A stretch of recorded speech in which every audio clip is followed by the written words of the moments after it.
Teleouvintes da HFM, a todos nosso muito boa noite.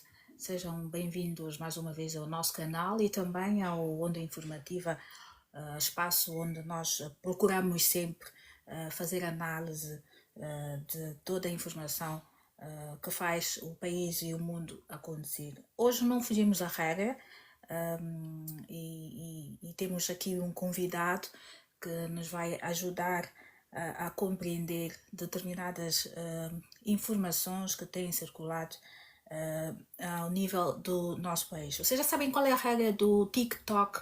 É o tap, tap, tap na tela. Partilhem para que mais pessoas venham a assistir aqui a nossa emissão, o nosso Onda Informativa. Mantenha-se aí até o final da nossa viagem. Hoje temos conosco o Dr. Raul Tate, professor universitário e também analista político. Ele está com o microfone desligado, mas vou passá-lo já a saudar. Dr. Raul Tate, muito boa noite, bem-vindo. Boa noite e obrigado pelo convite. Nós é que agradecemos a sua atenção. É a primeira vez que participo aqui no Onda Informativa e principalmente aqui no canal HFM TV Notícias. Hoje temos uma notícia de ordem pelo país, Angola, e durante o dia todo o tema foi a inauguração da refinaria da província de Cabinda. Qual é o impacto que o Dr. Raul Tate acha que vai trazer para o país a inauguração agora dessa refinaria? Bom, há dois aspectos fundamentais relativamente a essa questão da refinaria de Cabinda. O primeiro é o aspecto da soberania energética, que é um aspecto estratégico para o país. E segundo é o aspecto económico, não é? Portanto, aquilo que poderia representar isto. Na primeira perspectiva, que é o aspecto da soberania energética, eu creio que há muita coisa que já foi dito, não é? E a própria decisão do titular do Poder Executivo em Angola em implantar esta unidade em Cabinda decorre exatamente dessa estratégia de dotar Angola de uma soberania energética a nível do país, não é? Já que a maior parte dos derivados do petróleo que nós consumimos são importados. Exato. É dali que o consulado do presidente João Lourenço trouxe à tona, portanto, esta decisão de implantar 3 refinarias em Angola, uma no Lubito, outra no Soio e esta de Cabinda, que foi inaugurada hoje. De tal modo que, relativamente à sua importância, se tiver aqui a tecer mais considerações, incorreria em trazer aqui aquilo que se chamam verdades de lapalice, portanto, coisas já subejamente são de domínio público, não é? E que não precisam de dados. Agora, Como o quê, por exemplo? não, estamos aqui a falar da importância disso, porque isto é mais do que claro, que uma refinaria traz, de facto, ah, uma mais-valia do ponto de vista quando estamos a falar da Acha que, por soberania, exemplo, o da combustível, autossuficiência, da autossuficiência. acha que, por exemplo, o combustível em Angola vai custar mais caro, os preços vão baixar ou nem por isso? Pois, falando nisto, pronto, era já aquela perspectiva econômica. Portanto, uma coisa primeiro é a produção, né? Ter ali a produção local, que já não, o país já não vai depender de importações. Não vai depender, uma vez que deixa de depender de importações de gasóleo, da gasolina, do querosene, portanto, do fuel, portanto, eu creio que isto já é um passo. Agora, aspectos económicos decorrentes dessa produção é uma outra questão também a discutir. Porque eu não acredito, falando a verdade, que aquela promessa do presidente João Lourenço na campanha de 2022, de que estava iminente o arranque da refinaria de Cabinda e queriam reforçar também a refinaria de Luanda. E uma vez essas duas unidades a funcionar, queriam baixar os preços dos combustíveis. Não acredito nisso. Portanto, não acredito que agora que a refinaria de Cabinda vai arrancar, que os preços de combustíveis milagrosamente vão baixar. Não acredito muito nisto, né? Porque, aliás, sabemos que a economia angolana está sendo monitorizada pela FMI, que tem estado a insistir na eliminação da subvenção aos combustíveis, de tal modo que não depende apenas da vontade do executivo angolano. Aliás, há economistas angolanos que defendem mesmo também portanto, a liquidação dessa subvenção, não é? Que é uma manobra econômica que pode permitir que esse dinheiro que vai para a subvenção possa ser aplicado para outros domínios sociais, por exemplo, que possam afetar cidadãos mais vulneráveis. Agora, relativamente a Cabinda, nós sabemos o que se passa em Cabinda relativamente ao acesso aos combustíveis.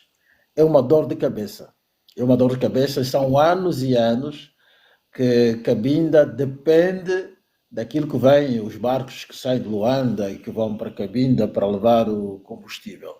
E hoje, 2025, o parque automóvel de Cabinda aumentou substancialmente. Já não é o mesmo parque automóvel de há 10 anos, de tal modo que hoje é quase impossível ir a uma unidade de venda de combustível, encostar o carro normalmente e abastecer. Tem de estar em filas enormes, que pode até levar a pernoitar nas filas. E então, este é um problema que nós podemos perguntar se isto vai ficar resolvido já. Eu não creio que a inauguração possa ser Os benefícios digamos assim, possam ser já imediatos. espaço. Exatamente. Porque eu creio que a inauguração é um ato político. Agora, a operacionalização dessa unidade da refinaria pode levar ainda mais tempo. Há quem fala de 3 meses, há quem diz que vai começar a trabalhar, mesmo operar plenamente só o próximo ano. Não sei. Eu não domino esses assuntos, estou apenas aqui a referir-me àquilo que vou ouvindo, não é? Seguindo essa questão. De tal modo que seria expectável que a refinaria de Cabinda viesse mesmo a facilitar um bocado a vida dos automobilistas, não só automobilistas, porque aliás nós sabemos que nós temos problemas muito sérios de combustível em Cabinda, aliás de energia elétrica em Cabinda, e então muitas pessoas, muitos cidadãos recorrem à compra de combustível para as chamadas fontes alternativas, nos geradores, não é? De tal modo que agora, há outro aspecto relativamente a essa questão, que é o aspecto dos negócios. Está-se agora a falar muito, já está a circular muito em redes sociais, que essa refinaria não é de Angola. Portanto, não é a refinaria de Cabinda, é uma refinaria em Cabinda.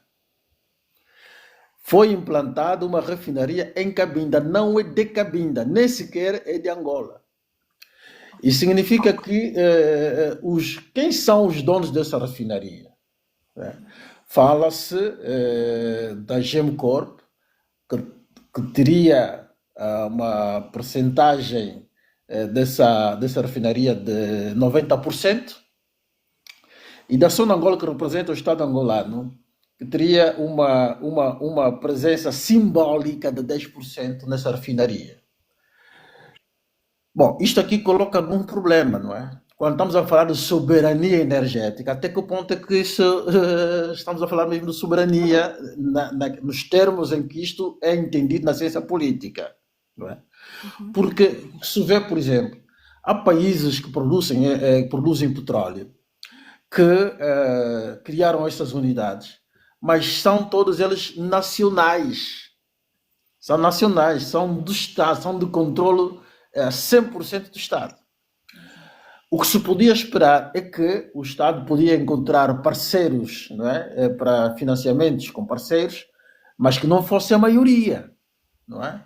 Portanto, nem sequer metade dessa unidade é do governo angolano, do Estado angolano. Portanto, estamos a falar aqui de negócios, de magnatas, já se fala do Minoro Dondo, brasileiro. Portanto, nós vimos que durante os trabalhos da implantação desta unidade de refinaria, esteve lá, está lá até agora a Odebrecht, brasileira, não é? Exato. Fala-se do magnata russo também, lá da Gemcorp, portanto, que estará também metido nisto. O Tanas, E, portanto, isto tudo, até que ponto é que isso nos pode, de facto, transmitir essa segurança que há estamos agora a adquirir a soberania energética nesses termos, não sei. pois, se calhar é uma linguagem especializada para a população melhor entender. Mas eu gostava de saber se a refinaria de Cabinda foi implantada em Cabinda e não de Cabinda. Quais foram realmente os termos dessa negociação? Qual foi o objetivo principal do governo angolano a aceitar essa negociação que só beneficia o país em 10%? Onde é que serão distribuídos os lucros da venda desses combustíveis que agora vão ser produzidos na província de Cabinda? Olha, é uma boa questão. E para dizer a verdade, eu, eu, eu creio que até mesmo o Parlamento que tem o ônus de fiscalizar essas coisas, embora esse assunto tenha ido ao Parlamento relativamente à questão da implantação desta refinaria em Cabinda, o Parlamento não tem domínio dos meandros das negociações e dos contratos que foram firmados relativamente a esse assunto, dessa negociação, né? Não sabemos de certo o que é que se negociou, como é que se negociou e quem são os verdadeiros donos que se escondem por detrás desses nomes. Há nomes que estão ali, mas provavelmente são apenas testas de ferro. Provavelmente não serão eles os donos. Portanto, coloca-se aqui a questão de sempre, que é a falta de transparência nesses negócios. Não é? É bem provável que tenham, digamos assim, entidades políticas angolanas por trás dessa refinaria, desse negócio. Agora, a questão depois que vai se colocar, este é um investimento estrangeiro, tá? E nesse caso, sendo investimento estrangeiro, significa que o governo de Angola vai ter que pagar este investimento que foi feito ali. Depois, a fábrica está em Cabinda, mas é claro que não está aí para enriquecer Cabinda, é para enriquecer terceiros. Quando, Que nós quando, estamos... quando o doutor Raul Tate fala em fábrica e não em refinaria, parece ser um argumento muito engraçado, pese embora seja um assunto sério para o país e não só.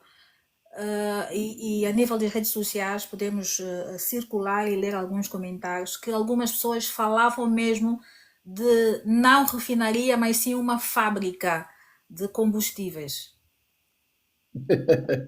Epá, pronto, essa questão dos nomes, cada um diz lá o que bem entender, mas pronto, estamos perante uma refinaria, vai exatamente, portanto, fala-se de três fases, não é?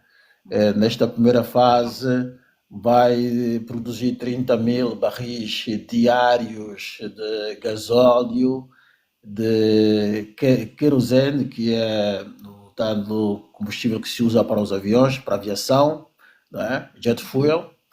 E pronto, e vamos ver se a tal segunda fase, que já se diz que já estão a fazer as operações da segunda fase, que já entraram 10 milhões de dólares nisto, se não vai tardar, não é? Porque nós estamos habituados em Cabinda, todos os grandes projetos que se fazem em Cabinda têm sempre uma segunda fase. E esta segunda fase, quando, nos casos em que a primeira fase tenha sorte de ser concluída, a segunda nunca mais aparece. Nunca mais aparece. Temos vários exemplos em Cabinda. Está lá a famosa centralidade de Chibodo 2, que previa uma segunda fase.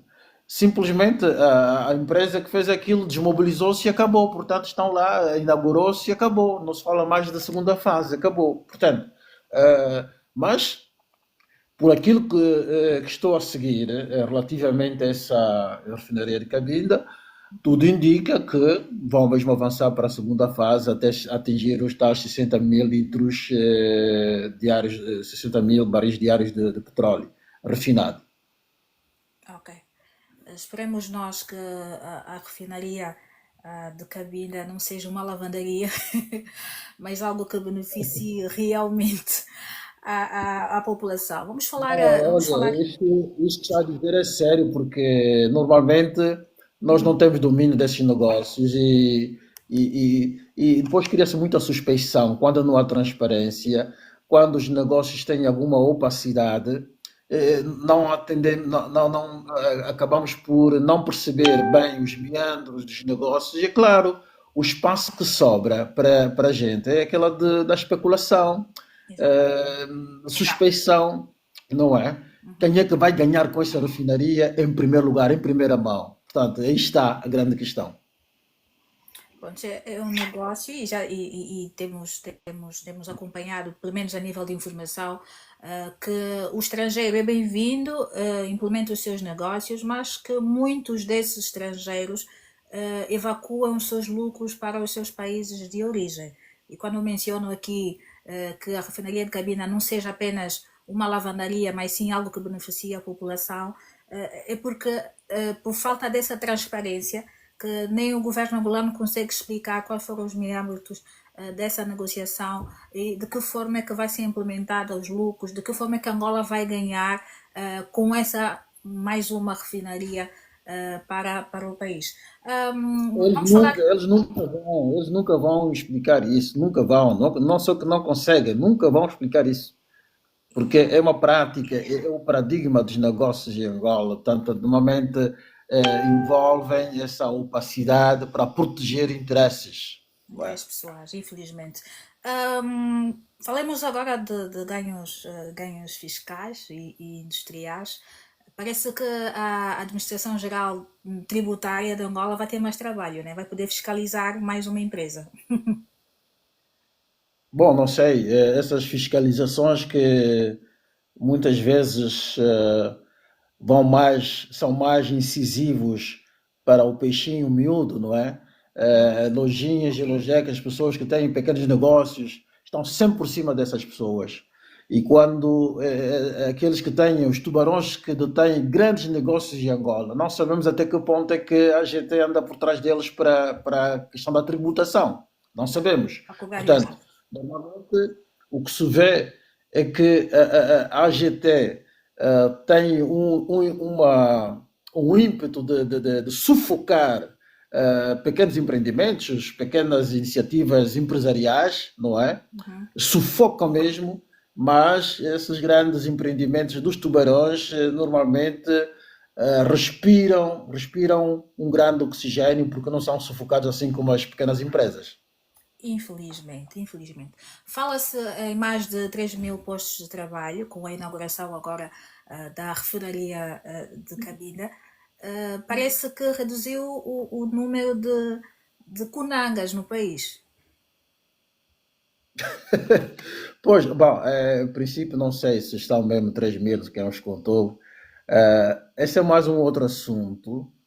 Eh, eu participei em algumas reuniões com a equipa de representantes da Gemcorp e da Sonangol relativamente à implantação desta refinaria em Cabinda, quer na parte do estudo dos impactos ambientais, quer também na parte de absorção de mão de obra local. Portanto, nós insistimos, sendo Cabindas, que se devia dar prioridade para os jovens desempregados de Cabinda para poderem aceder a esta, portanto, terem empregos aí. Porque nós sabemos que normalmente quando se lançam concursos são nacionais. Qualquer cidadão em qualquer parte pode concorrer e ir lá trabalhar em Cabinda. Exato. Só que nós estamos a pedir uma discriminação positiva para, para facilitar os cabindas, portanto, dar maior percentagem de empregos para cabinda, até devia se definir mesmo a cota para cabindas locais. E uma outra cota podia-se deixar para os jovens vindos de outras partes, também precisam de empregos. Não é? Agora, quando nós temos em cabinda um problema, o problema é que nós,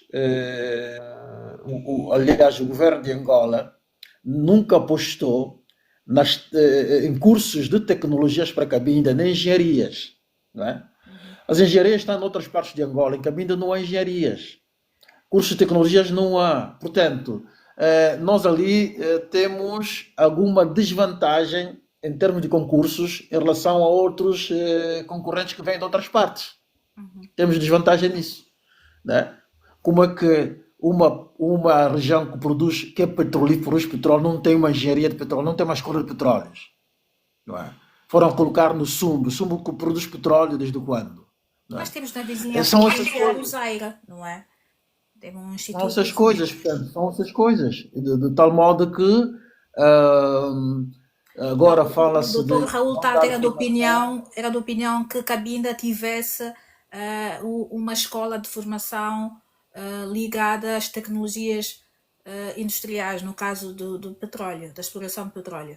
E agora, como, pronto, já que o próprio governo não o fez, como estão a surgir instituições de ensino superior privados, era bom que tivessem foco em cursos de tecnologias e engenharias para Cabinda, porque muitos jovens de Cabinda, quando terminam o médio, têm que deixar Cabinda e ir para o Ambo, Benguela, ou Lubango, Luanda, para ir procurar cursos de engenharia.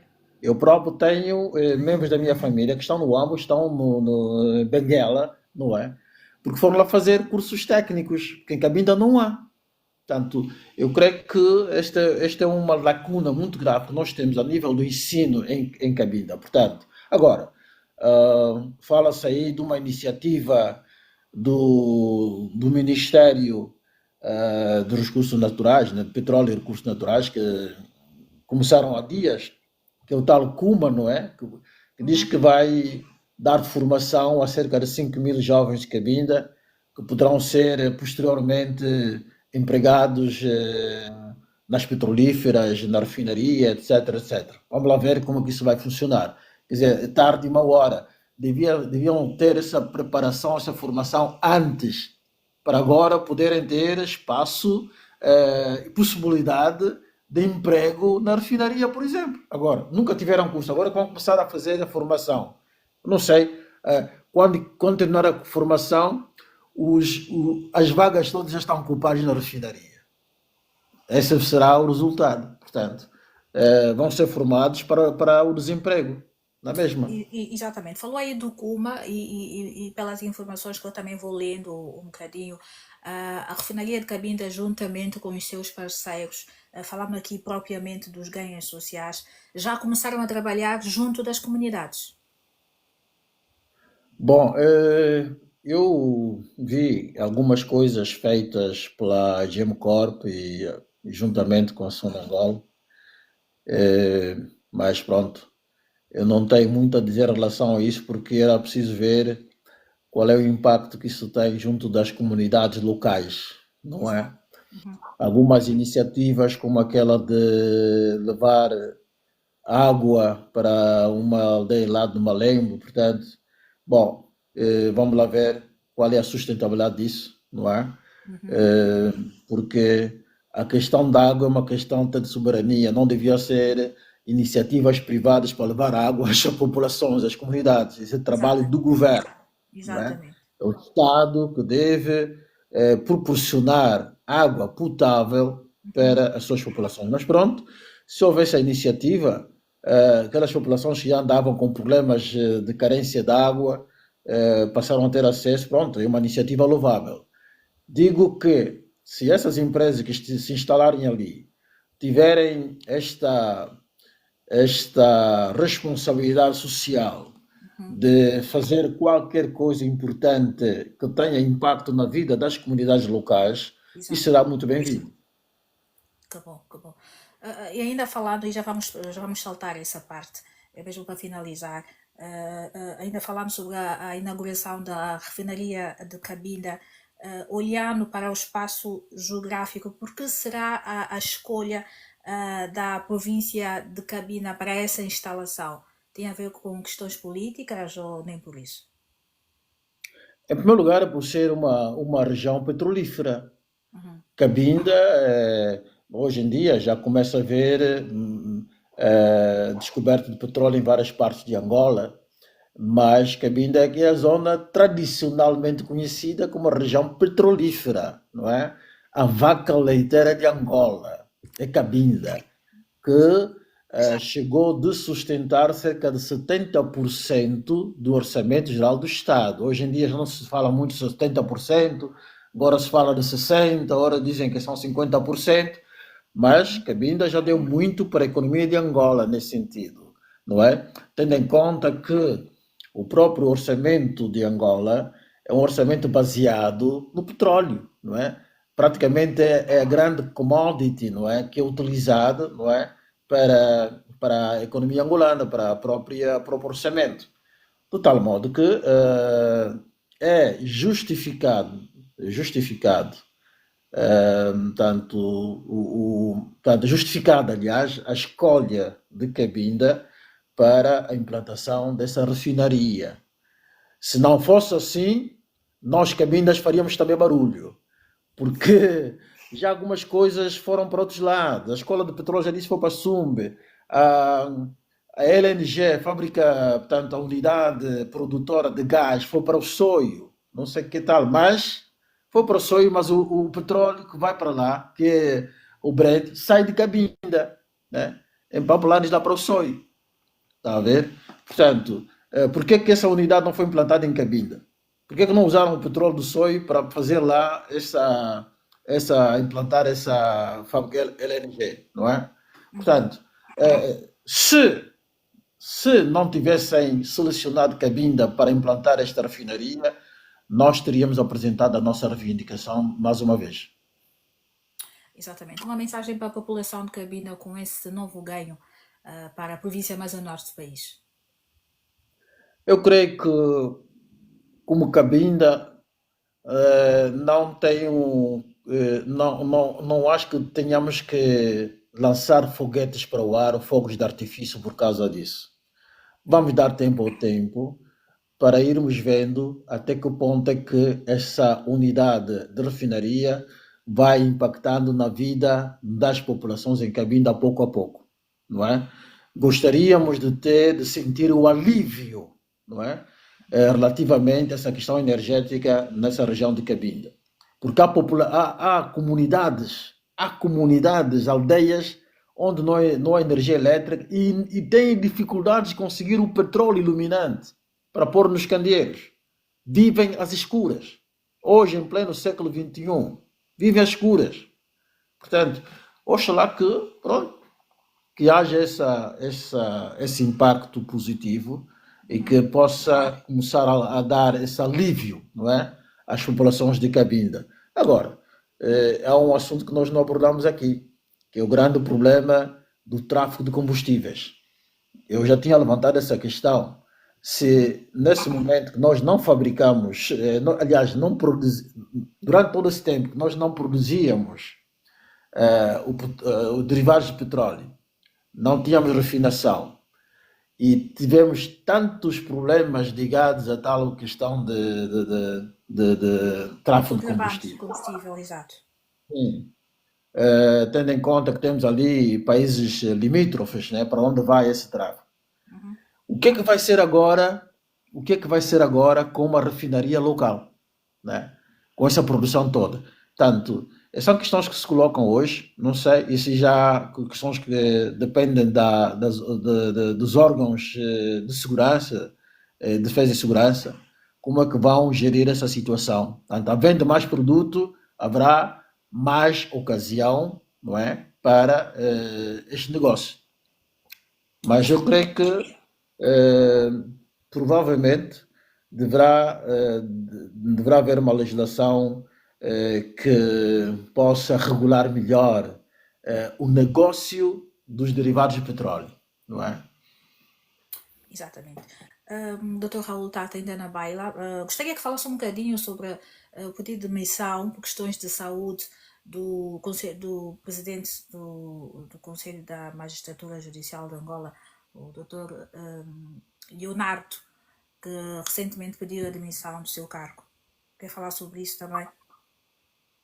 Bom, creio que muitos angolanos, como eu, entendemos que essa decisão peca apenas por tardia, que há muito tempo o juiz conselheiro presidente do Tribunal Supremo, João Leonardo, devia ter deixado o cargo. Por uma questão muito simples.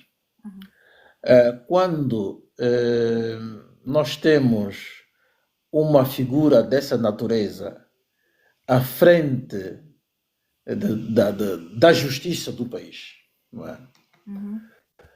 Essa figura tem de ser uma figura impoluta, insuspeita, inquestionável. Inquestionável. Nós notamos que esse consulado do juiz conselheiro presidente João Leonardo foi cheio de escândalos, de denúncias, de problemas e mais problemas, truculências. Foi um consulado muito trivial, muito trivial. E, sempre me perguntei, mas como é que essa pessoa consegue ainda manter-se no cargo? Com tantas denúncias que nunca foram desmentidas. Saem denúncias em várias plataformas digitais, depois foi submetido à investigação pela própria Procuradoria-Geral da República, houve vários escândalos aí, ultimamente estamos a ver outras denúncias que estão a chegar, portanto, esse indivíduo é do piorio que apareceu na magistratura judicial e nunca devia estar naquele lugar, não é? É mais uma lição para o país, porque isto traz-nos o reflexo da qualidade da justiça que nós temos no país. Se esse indivíduo que está à frente da justiça do país tem esse perfil todo, um perfil completamente chamuscado, né? Que tipo de justiça é que nós podemos esperar? Portanto, eu creio que ele pode sair normalmente, não vai fazer falta, não é? Aliás, já devia ter feito antes. Agora, as circunstâncias, por que agora e não antes? Não é? Esta é a grande questão que se coloca. Vejo que há várias especulações em relação a isso. Eu pessoalmente entendo que não está a fazer isso por vontade própria. Certamente terá sido coagido a colocar o cargo à disposição, por alguma razão que talvez eu não conheça, mas a minha análise vai nessa perspectiva, não é? Pois que o concurso que foi realizado há tempos, que apurou 8 novos magistrados para assumirem portanto, funções como juízes e conselheiros do Tribunal Supremo, onde se inclui o nosso famoso Manico, que é o atual presidente da CNE, não é? Parece ser uma jogada, né? Parece que, eu vou sair, mas vou colocar aqui alguém que possa vir fazer cobertura. Portanto, a ideia parece-me que é aquela do Manico ir para a magistratura e para assumir aquele cargo, não é? Ok. Que provavelmente o Lionel não quer que aquele carro seja, vá lá uma outra pessoa que possa ir destapar cubas, não é? Que lhe possam comprometer. Por outro lado, ouvi Então, dizer o que que quer dizer, por o exemplo, que presidente. já fica comprometida uma possível nomeação de Manico para o posto máximo do Tribunal Supremo, no caso. Pois, eu ouvi ali uma notícia, não sei se é verdade ou não, que o titular do Poder Executivo terá travado esse concurso que houve lá no Tribunal Supremo, terá travado a indicação de Manico. Não sei como é que isso está, portanto, não consigo comentar mais isso, porque não tem mais dados. Pronto, é aquela movida das peças do tabuleiro de xadrez, não é? Mas continua a ser o mesmo jogo, xadrez. Pois, Falando, exatamente. falando ainda, e acabou por tocar o executivo e fez-me lembrar recentemente das notícias que têm feito uma certa manchete a nível do país. Falo propriamente do Partido dos Camaradas, que tem andado em conflitos internos, principalmente com a possível pré-candidatura do general Higino Carneiro. Bom, essa questão das candidaturas no MPLA, pronto, nós sabemos que o MPLA não é um partido democrático, não sabemos isso. Pelo menos a esse nível, não é um partido, não há cultura democrática dentro do MPLA. E é o chamado centralismo, não é? E o dirigismo, Mas temos a portanto. informação que o MPLA é um partido democrático. Hoje, Não isso é? é que eles propalam, não é? Mas os factos desmentem. Os factos desmentem. Vou dar apenas um exemplo. Neste dia 30, creio que foi dia 30, a UNITA teve o seu comitê permanente reunido e o presidente da UNITA convocou agora o congresso, que vai ser agora no mês de novembro, da Exato. UNITA. A partir de agora vão começar, portanto, a aparecer os candidatos que queiram concorrer para esse cadeirão do presidente da UNITA. Portanto, há múltiplas candidaturas. E vai correr tudo normalmente. Não é? Com o MPLA isso não acontece. Isso não acontece. Aliás, o congresso que foi tanto convocado para foi este ano, ou o ano passado, o congresso do MPLA Congresso que aconteceu, extraordinário, exatamente o MPLA, extraordinário. tipo a Foi alteração mesmo dos para. estatutos. Foi mesmo em função disso, em função disso. E tudo indica que o presidente João Lourenço não está em condições de deixar o partido. Portanto, se a Constituição não lhe dá possibilidade para um terceiro mandato, também não vai largar o partido.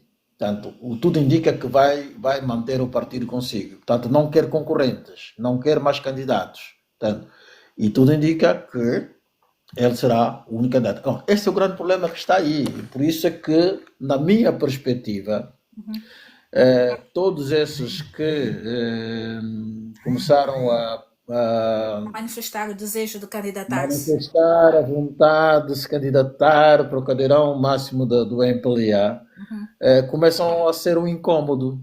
Sobretudo o caso do general Higino Carneiro. Portanto, isso aí, de todos que já apareceram, que já se pronunciaram, parecem que é o candidato mais sério, mais pesado, que está a tirar sono ao presidente João Lourenço. Portanto, e todas essas coisas que estamos a ouvir agora, que já há processos que estão a rever na Procuradoria contra o João Lourenço, No caso, na o general Gino Carneiro poderá ser processado por roubar brinquedos. olha, exatamente, olha, parece, esse país até parece um circo, não é? Isso aqui parecem palhaçadas. Estamos agora são brinquedos. Bom, levando as coisas um bocado a sério, caso ele venha mesmo a ser constituído arguido em algum processo judicial, isso vai impedir a sua candidatura. Candidatura. Portanto, creio que os estatutos do MPLA também não permitem, de tal modo que poderá ser o caminho mais fácil para afastar esta sombra do Gini Carneiro. Esta é uma leitura que eu faço assim, sem, não tenho muito domínio das coisas por dentro, mas pronto, aquilo que eu vou seguindo, eu creio que é por aí que vão as coisas.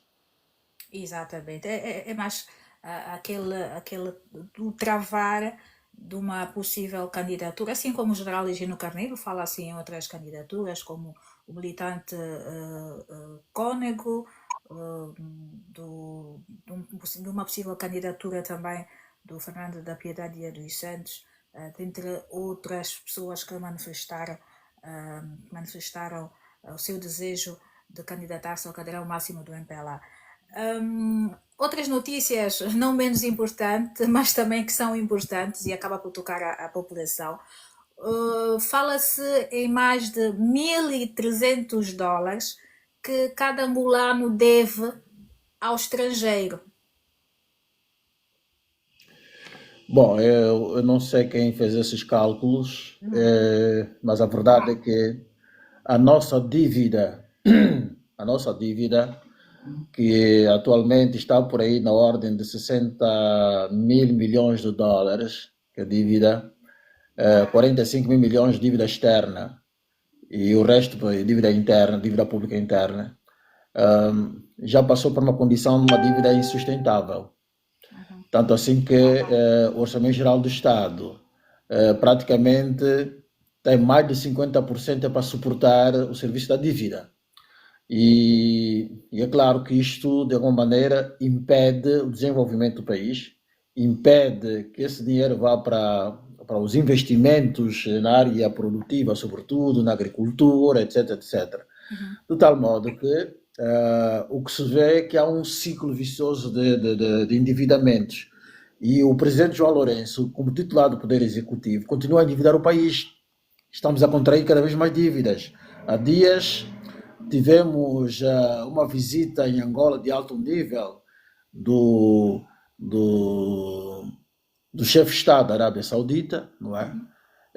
Que trouxe um pacote de negócios para Angola, onde foram assinados cerca de 44 acordos Uhum. com investimentos na ordem de 6 mil milhões de dólares. É muito dinheiro. Né? Isso tudo são dívidas. Portanto, não há esses países ou instituições financeiras internacionais nunca foram Santa Casa de Misericórdia, não é? Eles normalmente são instituições financeiras para fazer dinheiro, para fazer lucros. Portanto, e depois, o que nós notamos é que, infelizmente, o paradigma que nós temos na nossa economia é que essas dívidas, se fossem investidos para a área produtiva, seria bem melhor. Mas o que acontece às vezes é que são investimentos que vão para áreas de infraestruturas e de coisas até que não são prioritárias. Por exemplo, construção de 12 multiusos em todo o país. Construção de, como chama aquilo ali? Centro de jogos, não é? Uhum. Depois, foi nessa ocasião Da da, vitória do da, Afrobasket Angola da 2020. Afrobasket, sim, o presidente anunciou que vão construir multiusos, portanto, campos multiusos são 12. Isto é uma prioridade hoje para Angola, né? Uma prioridade. Portanto, são essas questões, às vezes, que todos os países têm dívidas, todos os países contraem dívidas, mas temos que ver a qualidade da nossa dívida e temos que ver para onde é que vai essa dívida, onde é que é investido e para ver também se é sustentável ou não. Isto é que é importante. Exatamente. Assim como os acordos com a Arábia Saudita, também sabemos que Angola negociou ou está a negociar com o Banco Mundial mais uma dívida, né? Fala-se em mais de US$ 1 milhão de dólares. E esse dinheiro vai ser distribuído em 4 fases. Mais uma dívida para o país. Absolutamente. Portanto, essa questão de ir buscar dívidas em todo lado não está bem, não está bem. Uhum. Portanto, era preciso alguma contenção nas despesas. Porque nós temos um orçamento despesista e que não, pronto, você imagina que grande parte de alguns projetos que o titular do Poder Executivo vai anunciando, nem sequer está na lei do Orçamento Geral do Estado, não está lá. Está fora do Orçamento Geral do Estado. Vai, por exemplo, essa questão dos multiusos, não está no Orçamento Geral do Estado, a não ser que vá colocar no próximo orçamento. Não é? Mas agora, não pode anunciar que já vai fazer, porque esse orçamento tem que passar ainda por uma aprovação no Parlamento. Né? Onde um parlamento que se preze funciona, pode chumbar isso não é prioridade a construção de 12 multiusos no país e chumba aquilo. Mas aí, quando é vontade do titular do Poder Executivo, isso passa. Até porque não é a primeira vez que Angola realiza ou organiza um campeonato de género. Já o fez em outras ocasiões, onde também foram investidos milhões de dólares para a construção de pavilhões multiusos para a prática do basquetebol. E agora, novamente, o mesmo projeto, digamos assim, vai ser novamente. O problema está na manutenção dessas infraestruturas. Exato. A maior parte dessas infraestruturas foram construídas na época do presidente Eduardo Santos. Estão Uhum. ali praticamente abandonados, estão ali em ruínas, não é? Até estádios de futebol, que durante o CAN, tanto que albergaram o CAN de 2010, não é? Uhum. Estão ali, temos o estádio dos Chás em Cabinda, né? Cheio de capim, completamente abandonado. Portanto, são investimentos que estão perdidos por aí, de tal modo que eu creio que é preciso uma maior disciplina nas despesas. Isto é fundamental para que possamos ter uma economia sustentável. E Mesmo, Angola está a precisar muito disso. mesmo. E agora estamos a falar de dívidas e endividamentos. Depois do grande investimento que tem sido feito, a nível do país, no setor da saúde, o presidente João Lourenço anunciou um investimento de 500 milhões de dólares para a construção e manutenção de escolas a nível do país. É uma mais-valia para o país, certo? Olha, volto a dizer a mesma história. Esses 500 milhões de dólares vai buscar onde? Estão no orçamento, do orçamento geral do Estado em curso? Ou vai meter no orçamento para o ano 2026?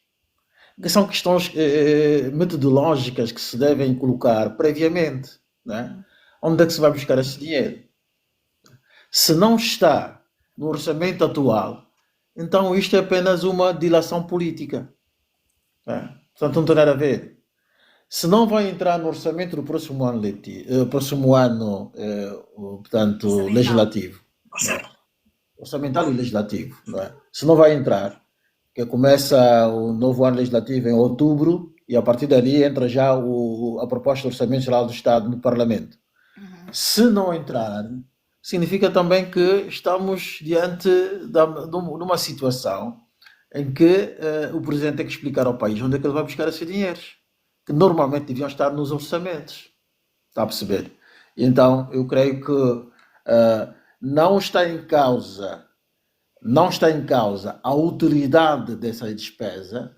A construção das escolas é importante, porque Angola precisa ainda de muitas escolas, pois em todo o país há crianças ainda a estudarem debaixo das árvores, há estudantes a estudarem em sítios impróprios, sentados em latinhas e não sei o que mais, em troncos. Portanto, é preciso acabar com isso. Estamos no século XXI. É preciso acabar com isso.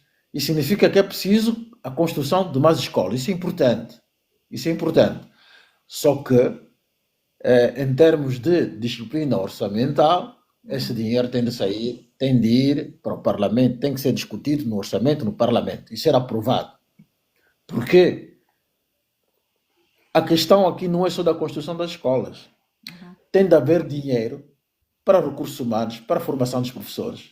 Tem de haver dinheiro para melhorar até algumas escolas que andam por aí sem Abandonadas. qualidade nenhuma, em termos de infraestrutura. Sim, de serem restauradas, melhoradas, serem requalificadas, não é? Há escolas que estão muito bem colocadas em várias localidades, em bairros, etc., que poderiam ajudar, mas não estão a funcionar hoje, estão praticamente fechados, estão ali abandonados. Podiam ser recuperados, não é? Para permitir que aqueles meninos que vivem ali em poucos quilómetros daquela escola possam frequentar aquela escola normalmente. Agora, eh, sair, por exemplo, quando se trata de Cabinda, sair de Santa Catarina para ir estudar no Cabaçango, isto é complicado. Ou quem sai de Cazenga, tem lá uma escola, mas nada fechada, tem que ir ter aulas no Enviar. Sequel. Portanto, isto são coisas que se podia evitar. Bom, já acho que tem de haver aí um estudo profundo, uma requalificação acentuada, para poder investir esses tais famosos 500 milhões que o governo vai apostar para o setor da educação em Angola.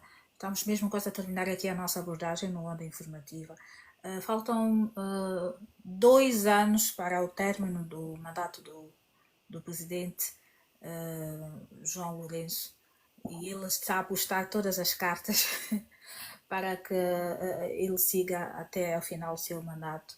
Partidariamente faltam 9 meses até, por exemplo, o anúncio do próximo congresso do MPLA. O presidente João Lourenço, que tenha atualmente uma má reputação perante o país, há pouca popularidade, acha que João Lourenço vai conseguir inverter o quadro, porque a população não gosta do presidente João Lourenço.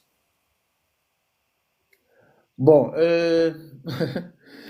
é muita pena que, pronto, João, nós, eu próprio, pessoalmente, fui daqueles que eh, criticava muito o presidente Eduardo Santos durante a sua longeva, tanto, Governação.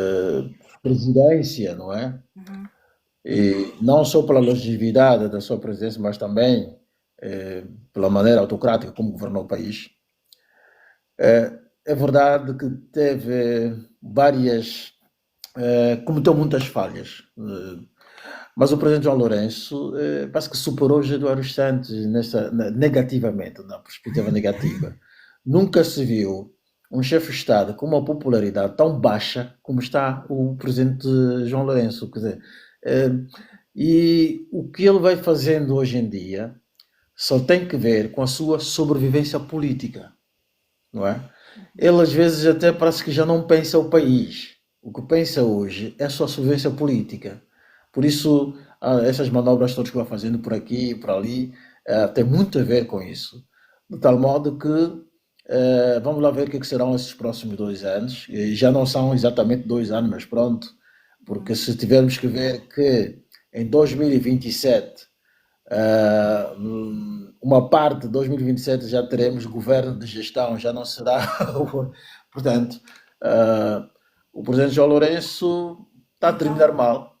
então o Está a presidente João terminar, Lourenço não vai conseguir tinha contornar, tudo, não vai conseguir contornar essa posição. já não vai, já não vai. Ele tinha tudo para dar certo. Tinha tudo para dar certo, mas está a terminar mal. Porque ele começou com um discurso bastante entusiasmante, que até algumas narrativas começaram a dizer: ah, pronto, estamos a ver que este presidente agora foi até tocar em temáticas que eram discurso da oposição. E já Uhum. diziam que a oposição está agora sem discurso, porque João Lourenço pegou agora tudo. Tá? E pronto, podemos dizer até que a entrada foi airosa, mas com o tempo foi caindo na mediocridade, não é? É um presidente medíocre, é um mau líder, portanto, e pronto, infelizmente, não sei se neste caso poderá valer aquele dito dos portugueses: saiba morrer quem viver não soube. Não sei se vale valer isto, pelo menos. Ok. Infelizmente. Mas a ver, vamos, né? De cá para lá ainda temos quase 2 anos, e então é possível que o presidente João Lourenço ainda consiga conquistar o coração dos angolanos. Mesmo. Não sei. Mesmo. Mas já para terminar mesmo, estava aqui a ler uma informação em que o Papa, agora esqueci-me para ver se é o Papa Francisco, no lugar ou não, o atual Papa Leão XIV disse Leão que, 14. exatamente, ele promete continuar o legado do Francisco, Chiquinho, a que se deve esse discurso, por exemplo. Sim, quando vem o novo Papa, não faz ruptura, não é? Normalmente é uma Mas ele continuidade. pretende seguir o legado no que tem a ver com os homossexuais, os famosos LGBT, gay mais. Pronto, este não é só uma questão de um pronunciamento do Papa, mas é doutrina da Igreja, é magistério da Igreja, de que o casamento é entre homem e mulher, ponto final. Essa é a doutrina da Igreja. Está na Bíblia, deixará o homem, pai e mãe, e se juntará a sua parceira, a sua mulher, e ambos serão uma só carne. E a Igreja segue isso. Portanto, a Igreja não pode abrir muito as portas para certos discursos de grandes lobistas, né? Hoje, da questão dos gêneros, da questão desse LGBT+, não sei o que tal. Eu creio que não se deve abrir agora. É claro que, na perspectiva da misericórdia, a Igreja abre as portas para toda a gente, Uhum. como dizia Jesus naquele episódio do Evangelho, não é? Quem não tem pecado que lança a primeira pedra, epá, portanto, eh, se uns pecam num aspecto, outros pecam noutros aspectos. Portanto, não está aqui ninguém para estar a julgar. Portanto, é preciso abrir as portas da igreja nessa perspectiva. Essa é a linha do Papa Francisco. Agora, isso não significa que a igreja vá legitimar essas uniões. Não se pode mesmo. Portanto, essa é a doutrina da igreja, não vai legitimar isso. Não vai legitimar. Ok. Doutora Raul Tate, muito obrigada pela sua presença cá no canal GFM TV Notícias e aqui no programa da Informativa. Hoje estivemos a falar principalmente da inauguração da refinaria de Cabinda, uma mais-valia para o país, dentre outros assuntos. Contamos tê-lo em próximas oportunidades. Até lá, um grande abraço. Boa noite. Boa noite.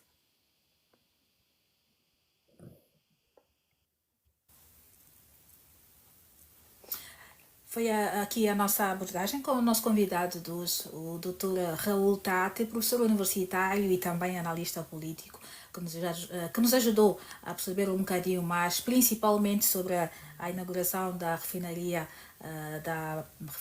de Cabinda, instalada na província de Cabinda. Falamos aqui sobre os ganhos, sobre os impactos, ganhos sociais, políticos e geográficos. Falamos também, dentre outros assuntos, sobre a dívida de que cada angolano deve ao estrangeiro, mais de US$ 1.300. Um assunto que nós vamos colocar disponível no nosso canal do YouTube. Se não nos segue, se ainda não fez ainda a subscrição, corra lá no YouTube, no canal GFM TV, subscreva o nosso canal, vai estar lá todo esse material aqui com abordagem com o Dr. Raul Tate. E contamos consigo também em próximas oportunidades. A todos nós, muito obrigada por acompanharmos até o final. Obrigada pelos tap-taps, pelas partilhas, pelos comentários, tudo e mais alguma coisa e mais não sei o quê. A todos a continuação de uma ótima segunda-feira, 1 de setembro, digo 1 de setembro de 2000, por acaso é o meu mês de aniversário, mas pronto, 1 de setembro de 2025. Beijo grande e até a próxima.